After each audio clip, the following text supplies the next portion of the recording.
All right, folks, here we go. Finally, it's time to talk football again here at bangthebook.com. Brian Blessing in Las Vegas, and we're focused on Thursday's Hall of Fame game, and it's Atlanta and Denver. And from a wagering perspective, this game opened pretty close to pick, and then we saw Denver, get bet up to 2.5, and all of a sudden, a handful of threes are starting to pop up with Denver the favorite in the game. Now the total is locked down on 34. The bottom line is, and we did a betting strategy video for you at bangthebook.com, the 2.5, 3 becomes really intriguing because key numbers aren't key numbers. Teams will go for 2 at the end of the games to avoid potentially going to overtime. So that always has to be at the forefront of your thought process. Now, in terms of the total, goofy things can happen with bad tackling and special teams breakdowns, but it's all about the quarterback rotation. Now, for Atlanta, Matt Ryan, maybe a cup of coffee, I doubt it, but Matt Schaub and Benkert will be the quarterbacks here. Now, Joe Flacco is not going to play for Denver, but it's going to be Kevin Hogan, who's serviceable, Drew Lock, who could be the quarterback of the future for Denver. They're going to want to get him a look.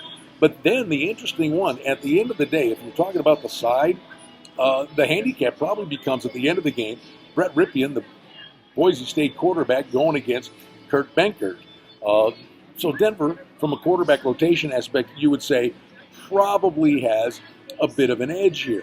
The other thing that comes into play is, who cares about what happens? Now, Atlanta did all their work in the offseason trying to build up that offensive line to keep Matt Ryan upright. And this offense can put up video game numbers, but they had to fix the offensive line.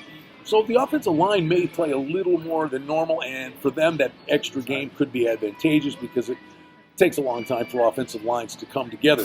At the end of the day, though, it's probably the quarterback rotation that's ultimately going to be the difference here. Running backs, you're not going to see any of the studs, I wouldn't believe, for either team. You're going to be seeing Kenyon Barner, Brian Hill, Tony Brooks-Jones as the running backs for Atlanta. So at the end of the day, it's going to be a missed tackle here and there, but I would lean to the under. The Hall of Fame game went 17-16 was the final score last year. That'd be good enough to get it done here with a total of 34. It's not going to be pretty. It's vanilla. They're going to want to run the clock. They want to get out of Dodge, and both teams are going to want to stay healthy. So I'd lean towards the under in the Hall of Fame game as Atlanta and Denver kick off a brand new football season, at least the preseason variety of it. Brian Blessing in Las Vegas, always thrilled to be with you right here at bangthebook.com.